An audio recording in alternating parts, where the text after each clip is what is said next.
สวัสดีครับพวกเรามาจากซีรีส์เรื่องปลาบนฟ้ากันนะครับครับผมสวัสดีครับปอนนราวิทย์นะครับผมรับบทเป็นหมอกครับครับภูวินนะครับรับบทเป็นตีครับครับผมหลุยส์ธนวินครับรับบทเป็นมีนครับผมโยไตรนิ่มทวัฒน์นะครับรับบทเป็นเดือนครับผมคาแรคเตอร์ของหมอนะครับผมก็คือเป็นเดือนคณะแพทย์สุดหล่อครับผมอยู่ปี2ครับ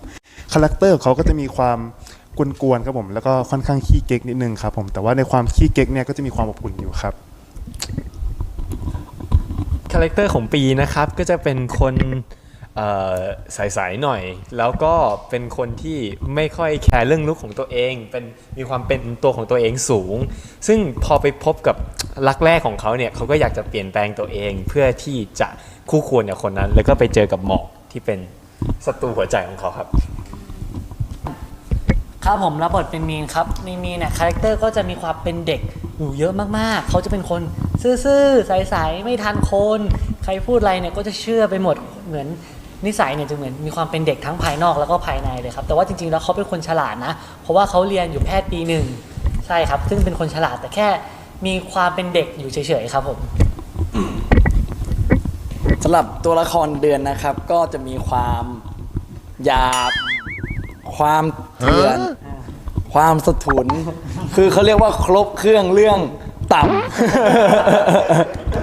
ำตัวจริงซึ่งก็ต่างกับตัวจริงมากเลยครับเรื่องนี้เพราะตัวจริงคือดีเลิศประเสริฐสีเป็นไงซึ่งจะต่างกับในเรื่องมากเลยครับใช่แต่ในตัวละครนี้เขาก็ยังมีความแบบจิตใจดีนะถึงเขาแค่เป็นคนอย่างนั้นเฉยๆรักน้องใช่แค่เป็นคนหยาบแต่ว่าจิตใจเขาไม่ได้หยาบเหมือน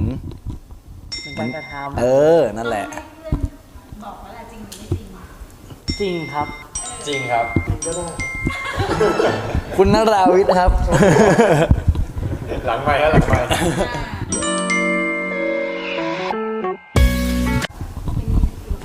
แน่นอนต้องเป็นภูวินครับในเรื่องปลาบนฟ้านะครับก็ถ้าจากชื่อเรื่องเลยเนี่ยก็คือเป็นสิ่งที่เป็นไปไม่ได้ครับปลาบนฟ้าเป็นสิ่งที่ไม่มีอยู่จริงซึ่งก็เอามาเปรียบเสมือนความรักของในเรื่องนี้ก็จะเป็นสิ่งที่เป็นไปไม่ได้และสิ่งที่เราไม่สามารถเอื้อมถึงได้ครับซึ่งเส้นเรื่องของเรื่องนี้เนี่ยก็จะอยู่กับปีเป็นหลักซึ่งไปหลงรักกับคนคนหนึ่งที่ชื่อว่าเมืองน่านแต่เมืองน่านเนี่ยดันมีเพื่อนสนิทที่ชื่อว่าหมอกแล้วไอปีเนี่ยมันก็เลยคิดว่าเฮ้ยหมอกเป็นศัตรูหัวใจแน่เลยเราจะทำยังไงให้เมืองน่านเป็นของเราให้ได้ครับก็เรื่องนี้ก็จะตามติดชีวิตของปีและชีวิตของเดือนเป็นหลัก2คนซึ่งก็จะมีไซส์เดือนกับมีนอีกครั้งหนึ่งจะเป็นปลาบนฟ้ากับปิงบนฟ้าแค่ชื่อเรื่องก็รู้เลยอ่ะแค่ชื่อเรื่องก็รู้แล้วคือของผมมันจะไม่ค่อยต่างกันมากเพราะว่าผมเรียนวิศวะสาขาชีวการแพทย์ครับซึ่งในสายการเรียนเนี่ยก็ยังจะมีเกี่ยวกับพวกเครื่องมือแพทย์อยู่บ้างครับแล้วก็ความรู้ทางด้านชีวะอยู่บ้างครับส่วนของผมนี่ก็บอกเลยว่าต้องไปค้นเรื่องของทันตแพทย์โดยเฉพาะเลยเรื่องแบบเรื่องเล็กน้อยเช่นแบบเวลาคนเขาอยู่ทันตะเนี่ยเขาแปรงฟันยังไงนิสัยเขาเป็นยังไงเพราะว่าอย่างหนึ่งจากที่ผมทำการรีเสิร์ชมาเนี่ยผมสังเกตว่าพวกที่เรียนทันตะเนี่ยจะดูแลเรื่องฟันเป็นอย่างมากกินข้าวเสร็จแปรงฟันจะต้องมีพวกไหมขัดฟันพวกนู่นนี่นั่นซึ่งและนิสัยในการใช้ชีวิตประจำวันก็จะต่างจากเด็กทั่วๆไปเพราะว่ามีความห่วงตรงนั้นอยู่แล้วก็ต้องคิดเรื่องตรงนั้นตลอดครับเป็นคาแรคเตอร์ก็ช่วยครับของผมความจริงผมก็เรียนวิศวะเหมือนกันครับวิศวะการบินแต่ว่าในเรื่องเนี้ยเล่นเป็นแพทย์ครับแพทย์ปี1คือผมว่าการเล่นเป็นแพทย์เนี่ยไม่ยากเท่าเล่นเป็นคาแรคเตอร์ในตัวนี้การเล่นเป็นคาแรคเตอร์ตัวนี้ยากกว่าจริงๆผมว่ามันอายุเนี่ยไม่ได้ห่างกันเยอะเลยแต่แค่คาแรคเตอร์ตัวนี้มันมีความเป็นเด็กแล้วเราจะเล่นยังไงให้มันดูน่ารักและน่าเอ็นดูตัวละครตัวนี้มันแบบดูปุ๊กปิ๊กน่ารักจังเลยอะไรอย่างเงี้ยเราต้องไปดูครับว่าจะน่าเอ็นดูไหมแค่นี้ก็ไม่น่ารักแล้วหรอ ไม่น่ารักหรอคะเป็นหน้ามันไส้จังเลยว่ะไอเดียวจัดการดิด้วยความที่ผมนะฮะเรียนธุรกิจแต่ก็ต้องมาเป็นวิศวะแต่ด้วยความที่นิสัยตัวเราอย่างเงี้ยก็เรียบร้อยไม่ ออกแนวไปทางวิศวะเป็นคนแบบลุยๆอยู่แล้วอะไรอย่างเงี้ยพอมาได้บทนี้ซึ่งมีความกวนสุดๆแล้วก็ความต่ำสุดๆแล้วก็ไม่ได้ยากสำหรับเราฮะใกล้ตัว มันก็ค่อนข้างใกล้ตัวครับ ไม่อยากใช้คำว่าใกล้ตัวเลย มันจะอาจอันนั้นแหละ ตะกูตะกักเลย ตะกุกตะกัก ครับผมคือตอนแรกอะเราก็ยังไม่รู้หรอกว่าเราจะได้เล่นคู่กับน้องภูวินครับผมจนกระทั่งมาที่ห้องประชุมครับแล้วเราก็เหมือนกับว่า คือตอนแรกเราก็เป็นเหมือนแบบถามทางผู้กำกับเขาถามว่าแบบคาแรคเตอร์ของแต่ละคนเป็นยังไงจะได้แบบเหมันปรับจูนเข้ากับตัวละครแต่ละตัวครับตอนแรกที่เห็นน้องเขาผมก็มีภาพจำกับน้องเขาเป็นThe Third The Gifted ครับเพราะว่าผลงานก่อนหน้านี้ของน้องเขาคือ The Gifted ใช่ไหมครับเราก็มีความรู้สึกที่แบบยังไม่ค่อยกล้าคุยด้วยอ่ะเพราะว่าคือคาแรคเตอร์ของเรื่องนั้นน่ะน้องเขาจะเป็นคนแบบเหมือนแบบโหดๆหน่อยๆอะไรเงี้ยเราก็เลยคิดว่าแบบตัวจริงมันจะเป็นแบบนั้นหรือเปล่าแต่พอรู้จักเขาจริงๆแล้วก็ไม่ใช่ครับผมก็คือหลังจากที่แบบว่าได้แคสด้วยแล้วแบบได้ลองเล่นดูผมรู้สึกว่าแบบมันมีอะไรบางอย่างที่คลิกครับใช่ยังไงครับ ก็ตอนแรกก็เหมือนกันครับ ก็ไม่รู้ว่าจะได้เล่นด้วยกันนะฮะก็จริงๆแล้วก็ไม่ได้คือด้วยความที่ว่าพี่เขาเป็นคนที่แบบเงียบๆอยู่กับตัวเองอยู่แล้วแบบคูลๆหน่อยก็ตอนเจอครั้งแรกก็ไม่ได้คิดอะไรเขาก็นั่งอยู่ของเขาแต่ว่าพอได้เข้าฉากด้วยกันแล้วลองแคสด้วยกันเล่นด้วยกันมีความรู้สึกว่าเฮ้ยมันมีอะไรบางอย่างที่มันคลิกกันแล้วมันมีเคมีอะไรบางอย่างอะไรก็ไม่รู้ที่แบบให้มีความรู้สึกว่าคนนี้แหละน่าจะใช่ก็เลยได้มาเล่นด้วยกันนะ คู่ผม จริงๆ ก่อนหน้านี้ก็เคยแคสด้วยกันมาแล้ว แต่ไม่ใช่เรื่องนี้เป็นเรื่องอีกเรื่องหนึ่งแต่ว่าเราไม่ได้แต่พอมาเรื่องนี้เนี่ยจริงๆพุ่มกับเนี่ยก็คือแบบให้โอกาสเด็กมากๆเลยเพราะว่าแบบเขาให้แคสกันทุกบทเลยนะใช่ให้ผมแบบแคสเป็นเดือนแคสเป็นปีแบบเป็นหมอกก็สลับกันหมดเลยเพื่อจะหาคนที่แบบเหมาะกับคาแรคเตอร์จริงๆซึ่งผมเนี่ยเล่นเป็นมีมเล่นเป็นรอบเดียวเลยนะพุ่มกับบอกอุ๊ยหลุยได้อะคือต้องเป็นหลุยเท่านั้นที่แบบต้องเล่นบทเนี้ยคือเขาแบบเพราะเรามีความซื่อเขาบอกเราดูมีความเป็นเด็กแล้วพอตอนแรกเขาก็ให้ภูวินด้วยเล่นกับผมนีโอด้วยเล่นกับผมที่เล่นเป็นเดือนซึ่งตอนแรกแอบหวั่นใจแอบคิดว่าเฮ้ยถ้าคู่นีโอเนี่ยแอบกลัวเพราะเขาเล่นมุกเยอะมากเลยอ่ะเขาตลกมากเลยเราเคยดูแบบซีรีส์เก่าๆเขาอย่างเงี้ยต้นหนชลทีเขาแบบเป็นตัวขำมากเลยเรากลัวเราจะหลุดขำเพราะเราเส้นตื้น แต่พอแบบสุดท้ายได้คู่กันจริงๆแล้วพอมาเวิร์กช็อปผมเอาแล้วเครียดแล้วแอบปวดหัวว่าเราจะเล่นกับเขาได้ไหมเราจะตามเขาทันไหมอะไรอย่างเงี้ยครับแต่พอมาเล่นกันแล้วเฮ้ยไม่น่าเชื่อมันเป็นอะไรที่ลงตัวแบบไม่น่าเชื่อผมนี่แบบเหมือนเขาเรียกว่าอะไรหญิงกับหยางใช่ไหมหญิงกับหยางนิโอเคยพูดว่าเหมือนหญิงกับหยางที่เหมือนแบบลงตัวแล้วมันแบบผสมผสานกันแบบเนาะ พอดี ความต่างที่ลงตัว ใช่อยากให้นิโอลอง ก็สำหรับผมนะฮะก็ตอนแรกเนี่ยต้องบอกว่าตัวละครเนี้ยมันล็อกมาแล้ว ด้วยบทด้วยอะไรก็เหมือนล็อกมาแล้วแล้วก็เล่นลุ้นรอลุ้นว่าจะเล่นคู่ใครสักพักก็ตอนแรกก็แคสหลายคนนะก็แอบหวั่นใจแต่ในใจลึกๆก็ยังหวังอยู่นะว่าขอให้เป็นไอ้หลุย ทำไมด้วยความที่แบบว่ามันเป็นคนซื่อแล้ว ผมรู้สึกว่ามัน หลอกง่าย มันน่าจะใช่มันน่าจะเข้ากันไปได้กับผมมากกว่า เพราะว่าแต่ตอนแรกก็แอบกลัวนะกลัวว่าเขาจะตามไม่ทันเพราะเขาก็ยังเด็กนะครับใช่เขาก็ยังเด็กแบบบอกอะฮะผมว่า ได้ข่าวว่าอายุมากกว่าไม่ใช่เหรอ รุ่นใญ่ในวงการแล้วอย่างเงี้ยผมก็ การ แต่พอมาเล่นด้วยกันก็มันก็ยังตามทันนะ มันก็ยังเล่นไปด้วยกันได้ถือว่านี่จี๊ดครับตัวนี้จี๊ด รับรองคู่นี้สนุกแน่ ครับคู่นี้คือบอกเลยสุด น้องปอน ครับผม เป็นเรื่องแรกเลย ๆครับเป็นเรื่องแรกครับผม ทั้งสามคนนี้ให้คำแนะนำอะไรเราบ้างไหมช่วย ทั้ง3คนนี้แหละครับ ก็จะพูดยังไงดีก็ จริงๆแล้วก็ไม่ได้ให้คำแนะนำอะไรเลย แต่ว่าคือแบบว่า บอลคิดดีๆบอล ก็มีบ้างครับมีให้คำแนะนำบ้างส่วนใหญ่แล้วจะคือส่วนใหญ่แล้วคือจะให้กำลังใจมากกว่าว่าแบบเนี่ยสู้ๆนะทำได้อยู่แล้วครับผมแล้วก็ทำได้ปะ ได้แน่นอน บอกเลย ตั้งแต่คิวแรกยันคิวสุดท้ายนี่คือพัฒนา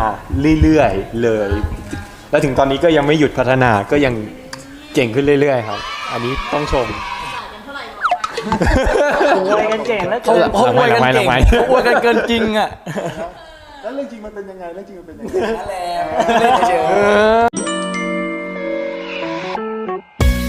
ก็หนักนิดนึงครับผมเพราะว่าคือคาแรคเตอร์ของหมอเนี่ยมันจะเป็นคนที่แบบว่านิ่งๆใช่ไหมครับแต่ในความนิ่งของเขาอ่ะคือมันจะเป็นคนที่แบบ เหมือนมั่นใจในตัวเองตลอดเวลาแล้วก็เหมือนกับว่าอีโก้เขาค่อนข้างสูง คือผมอะขึมๆก็จริงแต่คือแบบเราไม่ได้แบบรู้สึกว่าเรามั่นใจตลอดเวลาเราก็ยังมีมุมที่แบบเขินๆบ้าง บวกกับว่าเราต้องมาเข้าซีนอีกมันก็ต้องยากขึ้นอีกเพราะว่าเราต้องเหมือนกับว่าใช้คาแรคเตอร์ของตัวนั้นอะเวลาเรานิ่งเราก็ต้องแบบทำให้ตัวเองดูคูลซึ่งมันก็ยากนิดนึงครับก็ต้องมีการทำการบ้านก่อนครับ สำหรับผมนะครับก็เป็นเรื่องแรกที่ได้เป็นตัวดำเนินเรื่อง ซึ่งบอกเลยว่ายากมากๆสำหรับผมเพราะว่ามันค่อนข้างใช้แรงเยอะ แล้วก็มันเป็นตัวละครที่ตั้งแต่ EP แรกถึง EP สุดท้ายเนี่ยมีการเปลี่ยนแปลงตลอด และผมก็ต้องพยายามเข้าจูนคาแรคเตอร์ซึ่งปีเนี่ยเป็นคนที่มีความคิดในเชิงอารมณ์เป็นซะส่วนใหญ่ เวลาจะทำอะไรเนี่ยจะไม่ค่อยคิดจะใช้อารมณ์ แล้วก็ใช้คำพูดไปก่อน แล้วค่อยมาคิดที่หลังว่าเฮ้ยสิ่งที่เราทำไปเนี่ยเราทำอะไรลงไป ซึ่งก็ใช้เวลาในการปรับจูนตรงนั้นว่าเราจะแสดงตรงนั้นออกมายังไง ให้มันดูจริงใจและเหมือนกับว่าเรารู้สึกแบบนั้นจริงๆก่อนที่เราจะทำออกมา ผมก็มีความรู้สึกว่าตรงนั้นมันยากเหมือนกันครับ ของมีนยากอยู่แล้วครับด้วยตัวละครตัวนี้ แต่ว่าเหมือนผมคลิกด้วยแหละผมคลิกกับตัวละครตัวนี้ด้วยแหละเหมือนเข้าใจว่าแบบตัวละครตัวนี้ทำไมถึงซื่อทำไมตัวละครตัวนี้ถึงแบบเชื่อคนง่ายอะไรอย่างเงี้ยเหมือนเราค่อนข้างคลิกกับตัวละครตัวนี้ครับแค่เหมือนอาจจะแสดงออกยากเฉยๆคือเหมือนจะดีไซน์นี่แหละผมว่าความดีไซน์นี่แหละด้วยเราที่อ่านนิยายเรื่องนี้มาด้วย ซึ่งเรารู้ว่าคนอ่านนิยายจะมองภาพมีนเป็นยังไงใช่เราก็เลยอยากจะเล่าตัวละครตัวนี้ออกมายังไงให้แบบมันน่ารักมันน่าเอ็นดูจริงๆครับในเรื่องนี้เดี๋ยวต้องรอติดตามครับเดินเสลก่อนไหม ขอกระทุ้งหน่อย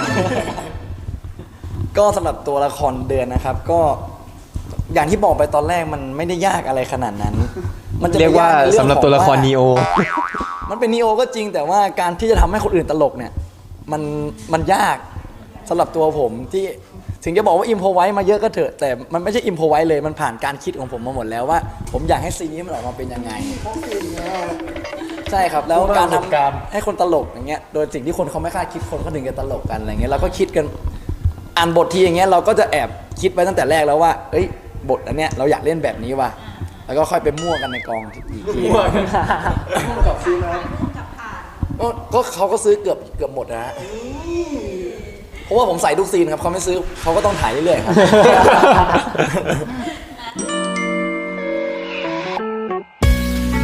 ต้องบอกเลยว่าป่วนแบบมากๆ โดยเฉพาะเวลาที่รวมทุกคน วันที่มีซีนรวมคือวันที่พุ่มกับอารมณ์เสียนะครับ พุ่มกับบอกว่าเหมือนจับปูใส่กระด้งแบบเด็กกันเยอะมาก มันจับเด็กอนุบาลใส่กระด้ง เด็กอนุบาล คำพูดเมื่อวานเลย ด้วยความที่พวกเราเหงานะครับพอมากองทีเจอเพื่อนเยอะพวกเราก็เลยสนุกเกินไปหน่อย ทำไมแต่ละคนเป็นคนขี้เหงาเหรอ ก็นิดหน่อยครับ มีบ้างเวลาอ่อนไหวครับ ใครป่วนสุดใครป่วนสุด ก็ต้องเป็น อ่า นะเขาจะเป็นเหมือนหัวหน้าในการป่วนแบบคอยคุมทุกคน ใช่ใช่ เขาคอยตบมุกมาเรื่อย หัวโจกครับ ผมเป็นหัวโจกแต่ส่วนนี้คือพวกสมุน ใช่แล้วครับ ปะทะกันไปมั้งผมว่า ผมว่าผมก็ทุกคนเยอะทุกคนนะฮะ แรงตัวถึงเลย พูดถึง ใช่ทั่วถึงเลยครับผมไม่เดี๋ยวเพื่อนน้อยใจครับวันนี้เราไปแกล้งไอ้ปอนอย่างเงี้ยแบบครูวินก็จะมางอนเราแล้วเฮ้ยพี่นิวไม่แกล้งเราเลยว่ะ ก็ไม่ได้เราต้องแกล้งให้ครบครับทุกคนเลย ครับผมส่วนตัวผมนะครับผมชอบ2ซีนครับครับผมชอบซีนในผับครับผมก็คือจะอยู่ใน EP 1เลยคือ ผมรู้สึกว่าซีนในผับเนี่ยเป็นเหมือนซีนที่ผมได้แบบว่าแสดงถึงคาแรคเตอร์ของหมอกออกมาจริงๆว่าเขาอ่ะเป็นคนที่แบบขี้เก๊กนะ แต่ก็แบบเป็นคนข้างรักอะครับ ใช่อืมแล้วก็อีกซีนหนึ่งก็คือซีนตอนจบของเทรลเลอร์ครับผมอะไรนะสเติมยังไม่ได้ประทับตาเลย ผมรู้สึกว่าตอนที่ผมเล่นซีนนั้นนะแบบว่ามันรู้สึกเขินนะครับ แล้วพอเหมือนกับว่าไปดูที่จอมอนิเตอร์ใช่ไหมแล้วมันแบบพอดูแล้วแบบเอ้ยเขินอะอะไรครับไม่พูดเยอะ ไม่พูดแล้วไม่พูดแล้วเขิน อยากเล่นได้ไหมคะ ๆ เบากันหน่อย ถ้าอยากดูก็ไปดูในเรื่องกันนะครับ ไม่บอกนะ สำหรับผมนะครับซีนที่ประทับใจที่สุดก็คงจะเป็นซีนสาดน้ำ เพราะว่าฮะ ไม่ประทับใจซีนสุดท้ายบ้างเหรอประทับตา เดี๋ยว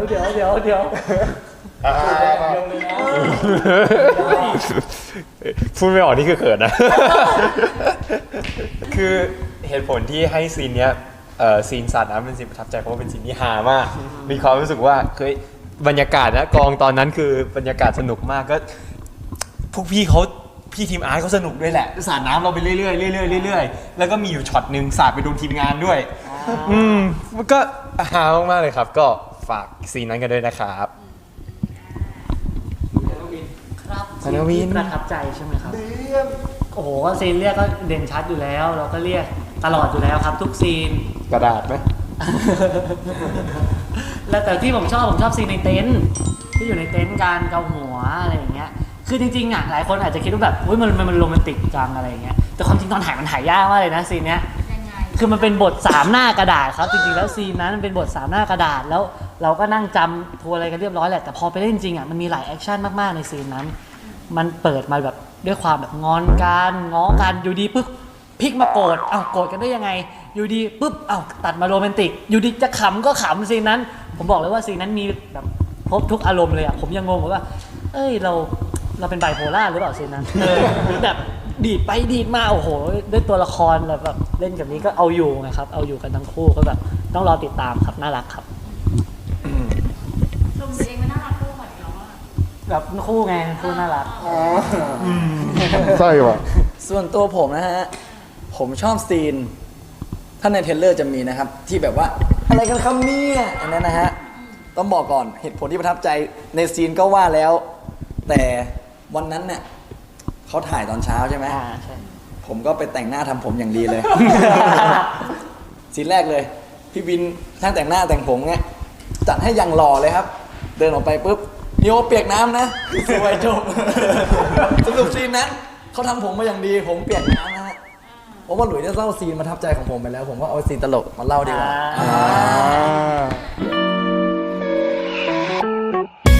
คือในเรื่องคือคู่เราอ่ะ บอกเลยว่าพูดกันตามตรงก็คือค่อนข้างเยอะมากๆเลยครับ เพราะว่า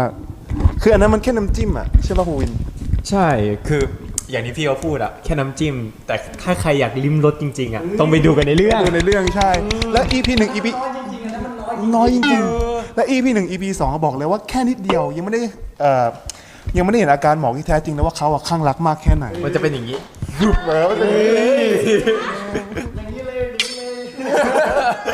เรานะคู่เรา ถ้าเป็นคู่นี้จะเป็นการแบบสวีท ไม่พอแล้วครับ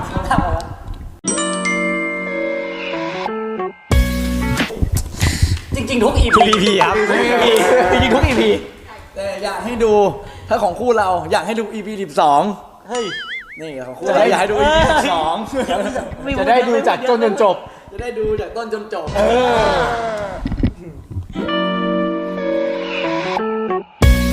ให้ปอนนาราดีกว่าเลยครับ ก็ถ้าเกิดผมเจอปลาบนฟ้าใช่ไหมครับผมเลือกที่จะยังไม่บอกชอบเขาครับ เพราะผมแบบว่าคือเรากลัวการผิดหวังอะแล้วเราคิดว่าแบบปลามันไปอยู่บนฟ้ามันไม่ใช่สิ่งที่ยากเกินไปในการที่เราจะไปคว้าลงมา ผมว่ามันอยู่ที่แบบว่าความตั้งใจของเราว่าแบบถ้าเกิดเราแบบจริงใจหรือเราแบบพยายามจริงๆอะผมว่ามันไม่ได้อยู่สูงเกินไปหรอกครับ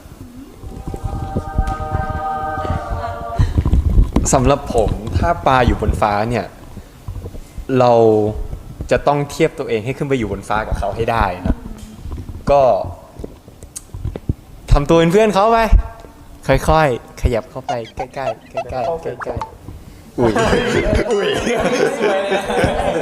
อ้าวก็ต้องกาวให้ถูก ก็สำหรับหลุยส์นะครับก็แต่ก่อนที่เราเคยมองปลาบนฟ้าอยู่เฉยๆในตอนที่เรายังเป็นเด็ก เราแต่มองปลาบนฟ้าแล้วเราก็ปล่อยปลาบนฟ้าเนี่ยบินขึ้นไปเลย จนตอนนี้เราโตขึ้นนะครับ ก็รู้สึกว่ายังเหมือนทำเหมือนเดิมเอ้ยไม่สิเราต้องเปลี่ยนแล้วเราจะไม่ปล่อยปลาบนฟ้าไปแล้วครับเดี๋ยวเราจะนั่งจรวดแล้วขึ้นไปจับปลาน่าจะแบบเอ้ยมันต้องแตกกันสักทางหนึ่งเอาให้หักกันไปข้างหนึ่ง ต้องปลาแตก แบบความรักอะไรอย่างเงี้ย โทษทีพอดีเข้าใจเลยนะ ชงอะไรมาเนี่ย สำหรับผมนะฮะ ก็บอกไปเลยว่า บอกไปเลยครับ ฮะ บอกปลาไปเลย ว่า ตะโกนไปเลยว่าชอบเด้อ เดี๋ยวบอกปลาหรือว่าบอกใครทำไมมองหน้า บอกใครอ่ะ เปล่าครับ เอ เขินอะไรเขินอะไรเสียงกัน หลังไม้ เคยเห็นพี่โอเขิน ตั้งตัวไม่ทันตั้งตัวไม่ทัน เสียฟอร์มเลย เดินเสลดก่อนเทคคืม3 2 1แอคชั่น ผมนะครับ ก็การชอบใครสักคนหนึ่งนะครับ ก็ได้บอกไปดีกว่าครับ ดีกว่ามานั่งเสียใจทีหลังว่าเฮ้ยก่อนที่ปลาจะไปมีปลาตัวใหม่เนี่ยเราขอบอกก่อนแล้วกันดีกว่าเขาไปมีอะไรมีปลาตัวใหม่แล้วหรืออะไรอย่างเงี้ยเราก็อย่างน้อยเราก็ได้บอกไปแล้วเขาจะเป็นยังไงก็ให้อนาคตตัดสิน ถือว่าเราได้พูดไปแล้ว แต่ว่าเราได้พูดไปแล้ว แต่ถ้าไม่ได้พูดนี่คือไม่ได้เก็บกด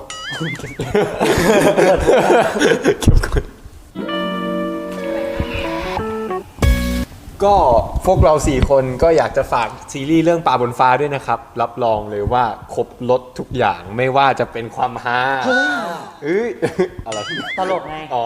ดึงแบบจังหวะช็อตให้ นี่ไงฮาแล้วไง เฮ้ย แค่นี้ก็ฮาแล้ว ไม่ว่าจะเป็นความจิกหมอนความฟิน ก็ใครอยากได้รถพวกนี้ก็มาชมกันได้นะครับ สามารถดูได้ทุกวันศุกร์เวลา 20:30 ทาง GMM25 ครับ ครับผมและ4 ทุ่มครึ่งทางไลน์ทีวีครับ ไว้เจอกันในจอนะครับ บ๊ายบาย